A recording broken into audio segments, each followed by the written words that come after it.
окно в потусторонний мир. Создав зеркало, люди и не подозревали, что придумали один из самых загадочных в мире предметов. Половина ауры зеркала, которую имеют не только живые существа, но и все вещи, принадлежит нашему миру, а вторая – миру потустороннему. С помощью зеркал можно не только наводить порчу, но и избавляться от нее.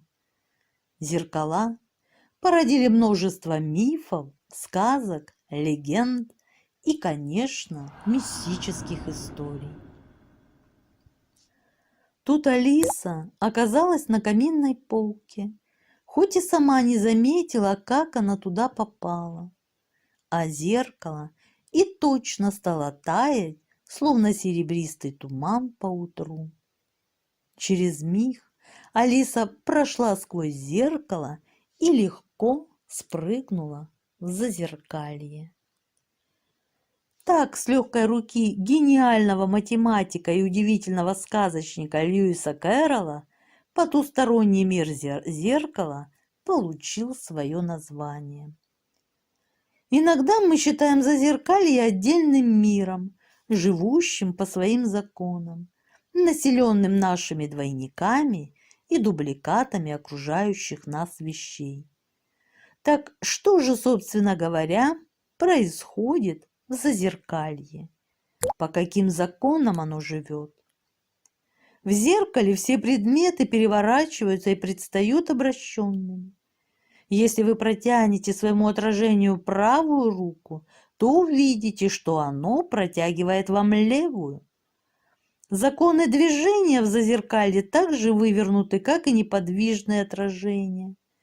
В самом деле, коль скоро в ответ на помахивание правой рукой отражение машет левой, то если вы желаете попасть в какое-то место в зазеркалье, нужно идти прямо в противоположную сторону. Двигаться в зазеркальном мире сложно тому, кто привык к законам предзеркалья, то есть практически всем. Вспомните, чем быстрее бежала Алиса во времени, тем более она оставалась на том же месте в пространстве.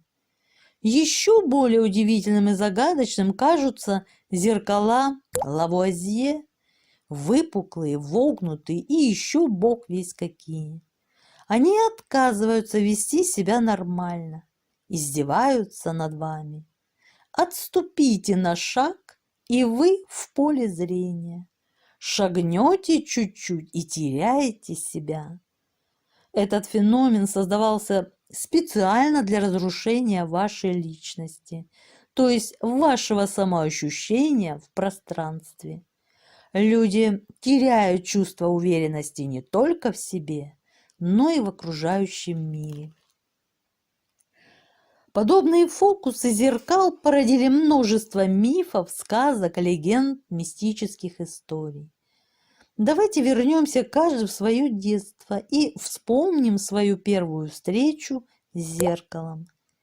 Именно тогда в сознании и откладывается мысль, что за стеклом живет твой двойник. Он очень похож на оригинал, но тем не менее другой, обладающий самостоятельностью. Чем-то это напоминает общепринятое представление о связи между близнецами. Считается, что если умирает один из них, то второй тоже умирает, или, по крайней мере, чувствует смерть первого. То же и с зеркалом. Разбитое, умершее зеркало несет несчастье и смерть своему хозяину. То есть смерть зеркального двойника означает смерть оригинала. Именно поэтому существует обычай не давать зеркало ребенку до года и завешивать зеркала в доме умершего. Этот обычай пришел к нам из древности, из тех времен, когда видеть тонкий мир, общаться с ним было так же обычно, как видеть облака на небе.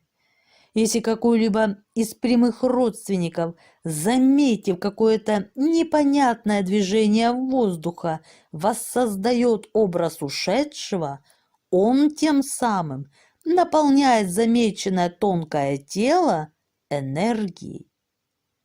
Так создаются призраки. У многих народов, индейцев, таджиков, персов и других, известен свадебный обряд, когда жених и невеста должны смотреться в одно зеркало, словно связь зеркальных двойников укрепит земной брак. И, наверное, практически у каждого в жизни было такое: смотришь на свое отражение рядом с дорогим человеком и говоришь: «Взгляни, милый, как мы хорошо вместе смотримся». И это «хорошо вместе смотримся» наполняло любящих людей дополнительной уверенностью в собственных силах. И как часто мы разговариваем с зеркалом. Но эта беседа не с зеркалом, а со своим двойником, живущим там. Не очень хорошо размещать в доме много зеркал тем людям, которые хотя бы немного склонны к мистике. Зеркала могут спровоцировать необоснованные страхи. Нельзя спать перед зеркалом, потому что ночью, по поверьям, в нем отражаются ваши сны, и они могут ожить. А японцы, напротив, над изголовьем кровати вешают круглое зеркальце, чтобы злые духи, если вдруг прилетят ночью, увидели себя в зеркале и испугались. Сейчас очень много говорят о сильной энергетике зеркал. Считается, что зеркало запоминает наши эмоции. В любом случае, не ругайте себя перед зеркалом, потому что горькими восклицаниями вы только программируете себя на неудачный день. То есть получается, что хозяин зеркала глазит сам себя. А уж человек, который плохо себя чувствует, не уверен в себе, естественным образом становится сам источником всех своих неприятностей. Слова, произнесенные перед зеркалом, могут воплотиться. Поэтому, проснувшись через силу, улыбнитесь своему отражению. Вначале будет нелегко, потом привыкнете, даже начнете себе нравиться. Тогда запас положительной энергии обеспечен на весь день. Это что-то вроде аутотренинга. Двойник, живущий в зеркале, обеспечит осуществление всех ваших мечтаний. Если поверье, что, возвращаясь домой с полдороги, нужно обязательно посмотреться в зеркало. Это делается для того, чтобы восстановить защиту дома от посторонних воздействий. Ту защиту, которую обеспечивает зеркало, отражая все негативные влияния. Легенды говорят о том, что в старинных зеркалах заключены души всех, кто смотрелся в них. Считается, что если зеркало хранит отражение злого человека, скажем, убийцы, или видело сцену убийства, то оно само становится злым. Такое зеркало всегда холодное на ощупь. Перед ним гаснут церковные свечи, и оно может принести неприятности новому хозяину, вплоть до его смерти. Это зеркало нужно разбить и смести осколки, не увидев в них своего отражения. И только так можно избавиться от проклятия, которое в нем заключено.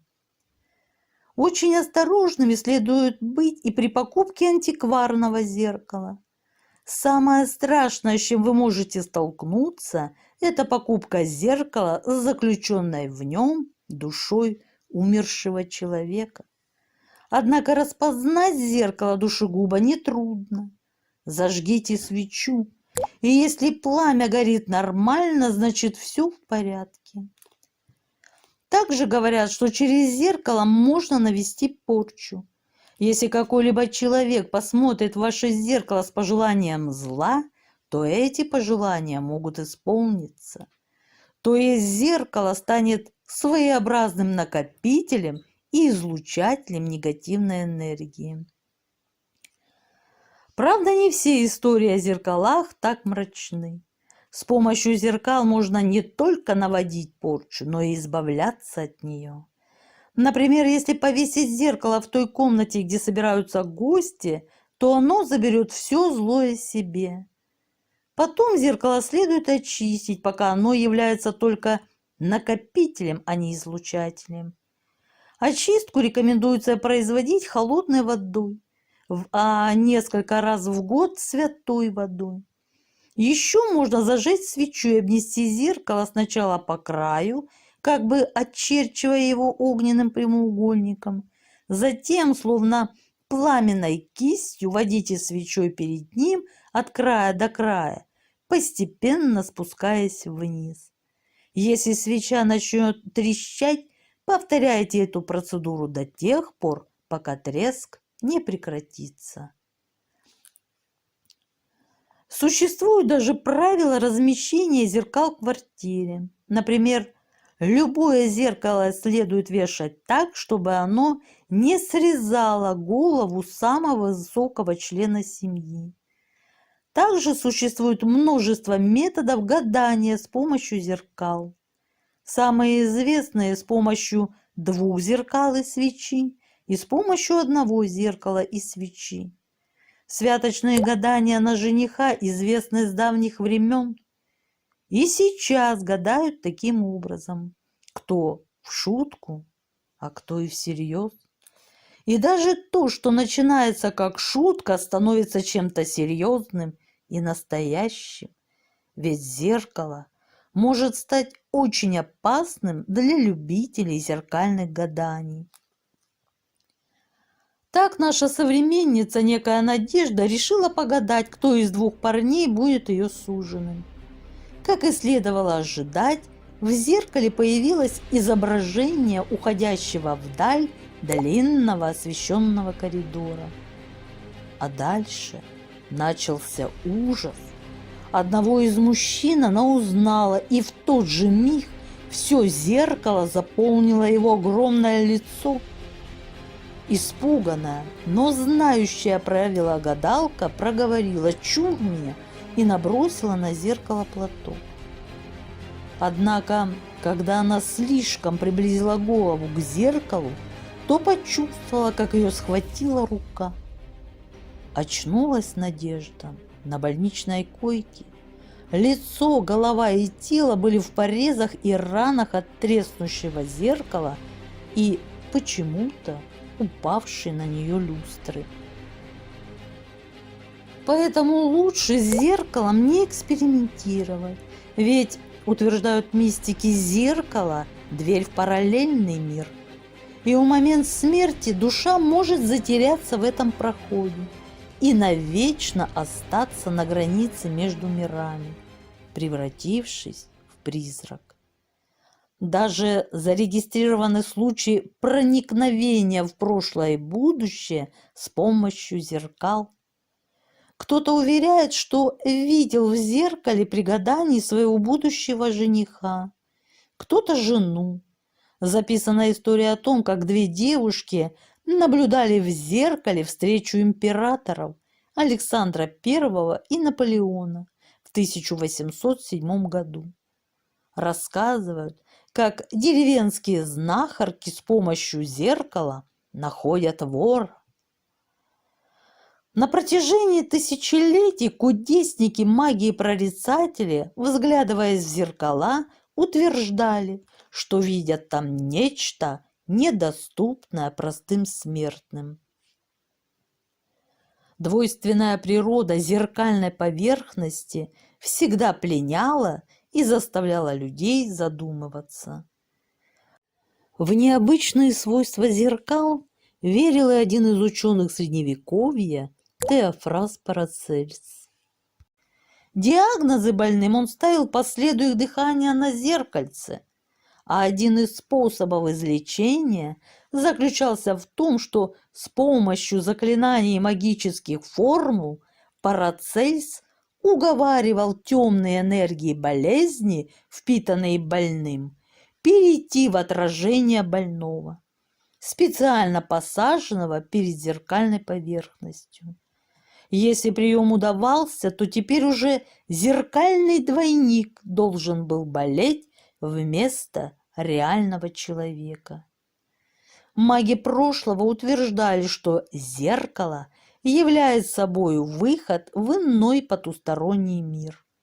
Они полагали, что увиденное в зеркальной поверхности в полночь вполне может быть предсказанием будущего.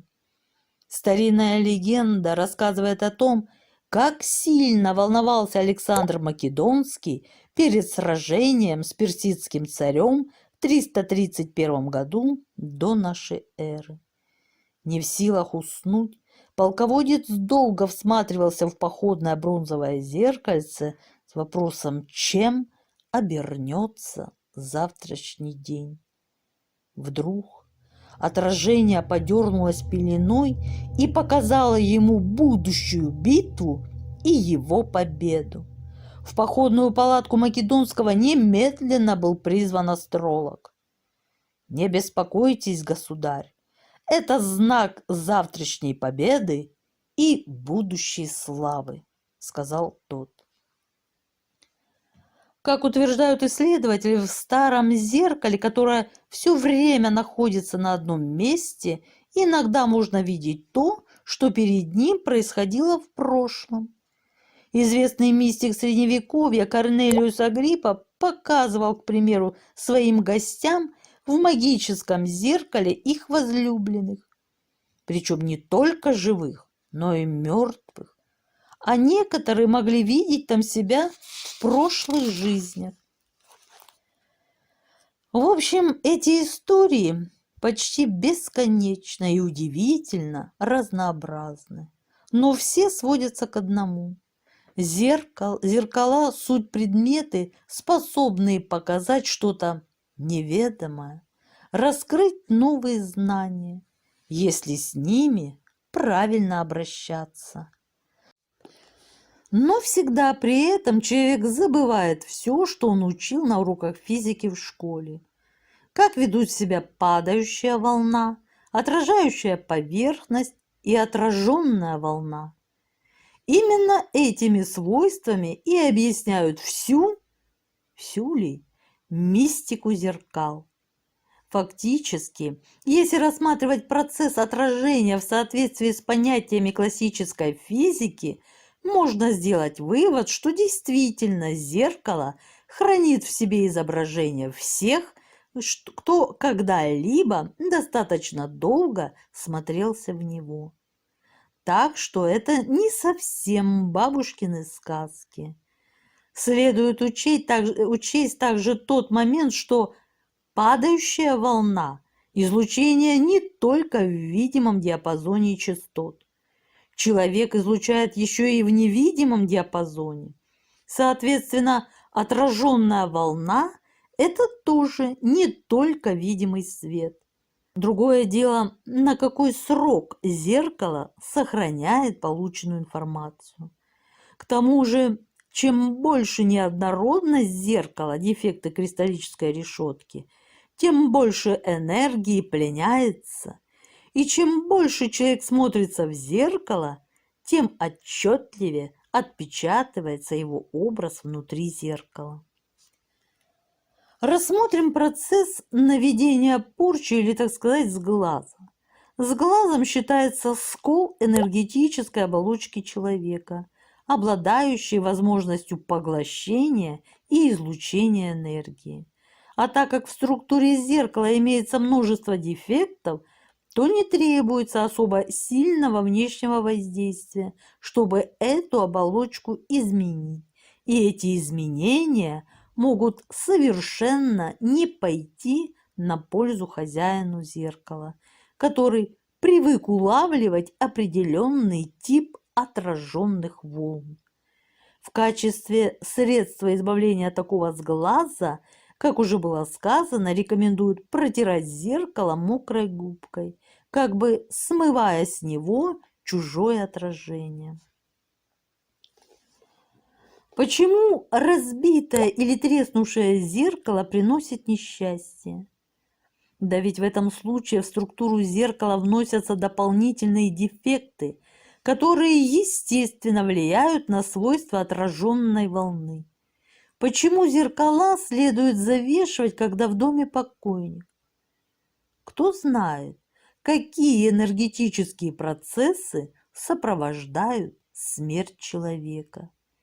Весьма возможно, что зеркало поглощает подобную энергию в таком количестве, что изменение свойств отражающей поверхности становится необратимым. Чтобы освободить душу, следует разбить зеркало, то есть с точки зрения физики разрушить кристаллическую решетку отражающей среды, что приведет к рассеянию накопленной в ней энергии. Вот только объяснить процессы гадания или ясновидения с помощью зеркал, пользуясь только стандартными понятиями классической физики, нельзя.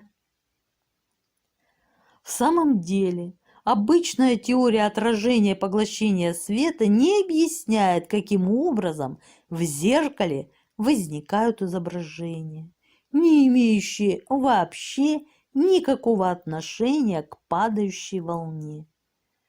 Девушка, гадающая на святках, видит в зеркале своего будущего жениха, хотя должна видеть лишь свое отражение.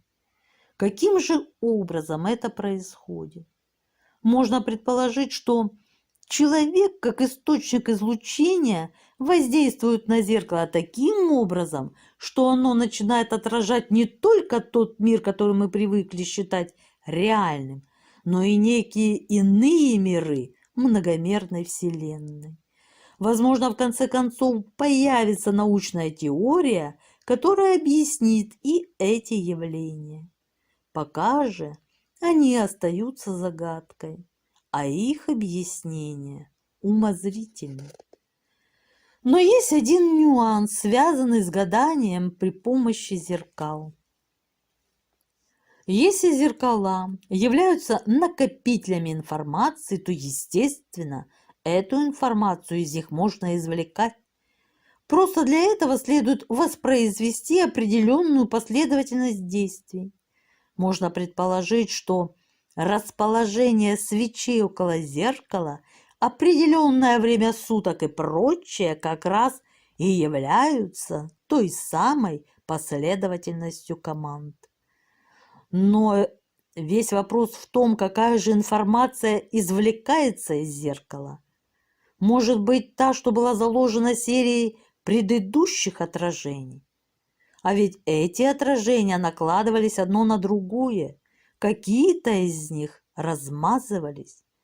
В результате, глядя в зеркало, можно увидеть монстра, а это всего лишь неправильное воспроизведение информации, как, скажем, в том же компьютере, когда программа сбоит и выводит, и выводимые разнородные данные накладываются друг на друга. И потом рассказываются ужасные истории о том, как из зеркала пытались выбраться целые стаи неведомых зверей. А эти стаи, возможно, всего лишь сохранившиеся отражения домашней кошечки. Следовательно, прежде чем браться за эксперименты с заглядыванием в будущее с помощью зеркал, следует эти зеркала очистить от предыдущей информации, сохраненной в них.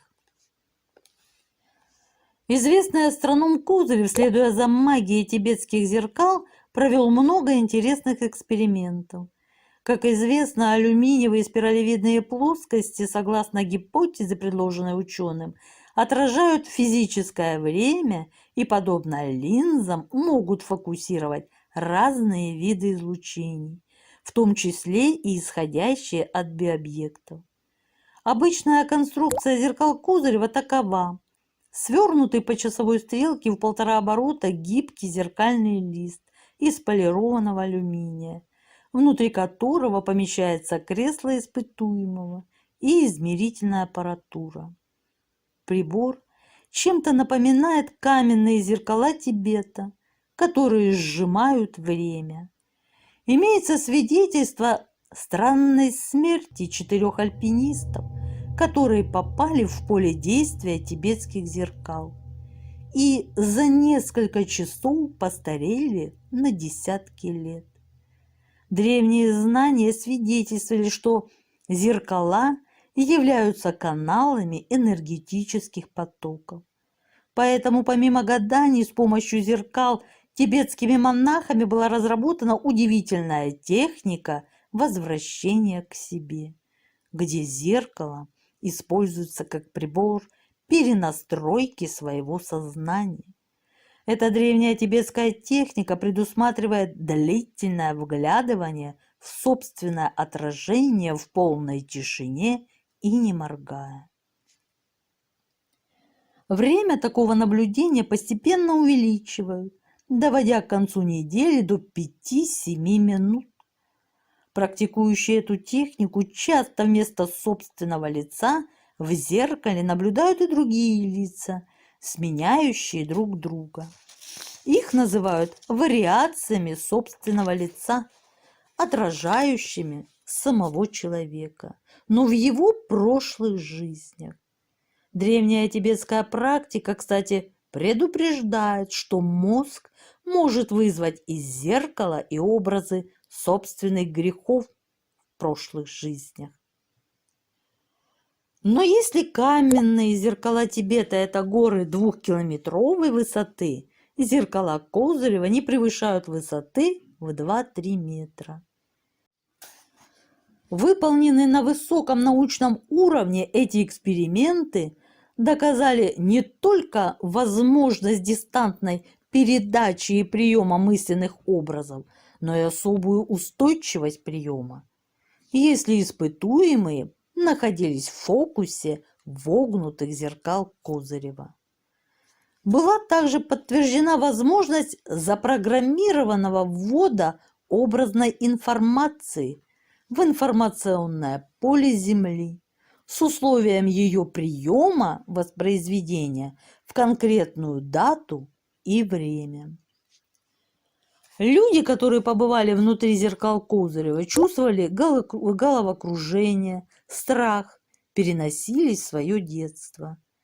Они вспоминали предыдущие воплощения, ощущали вращение тела и чувство невесомости, видели тело своего двойника.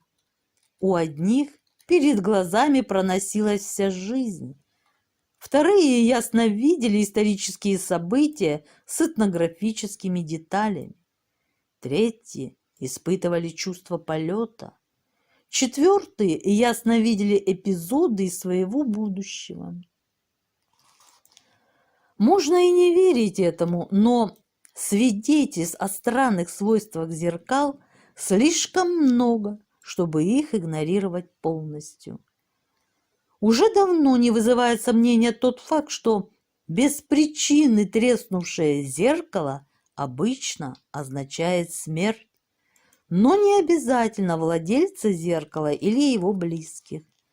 Так однажды в 1923 году в коммунальной квартире произошло странное и страшное событие. Вначале один из жильцов, случайно глянув в зеркало после полуночи, увидел в нем парящую фигуру одного из соседей по фамилии Емельянов. В одной руке он держал нож, а голова безжизненно склонилась к груди. Как только видение добралось до центра зеркала, оно тут же треснуло ровно посредине. Испуганные жильцы заметались по соседям, и оказалось, что их волнение не напрасно.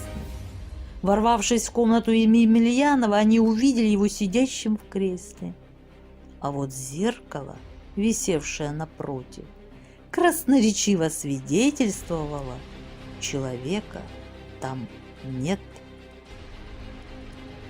И только когда зеркало показало крадущегося Емельянова с ножом, то сам хозяин комнаты ожил в кресле и увидел незваных гостей.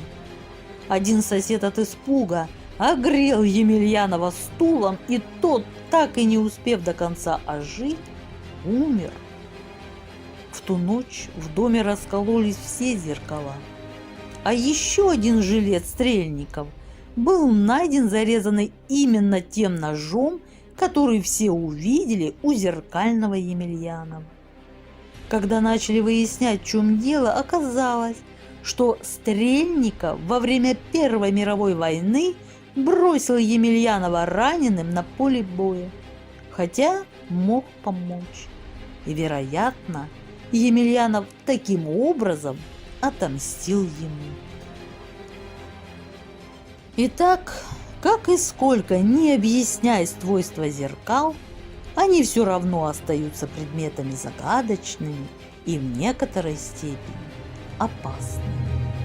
Зеркало – инструмент, которым следует пользоваться с осторожностью, так как не все его свойства понятны и объяснимы. Ну вот, друзья, и подошло к концу наше с вами мистическое путешествие. Пишите комментарии, мне очень интересно ваше мнение. Ставьте лайки, если тема была вам интересной. Подписывайтесь, кто не подписался. Я желаю всем мира, здоровья и всяческого благополучия. А на сегодня все. Пока-пока.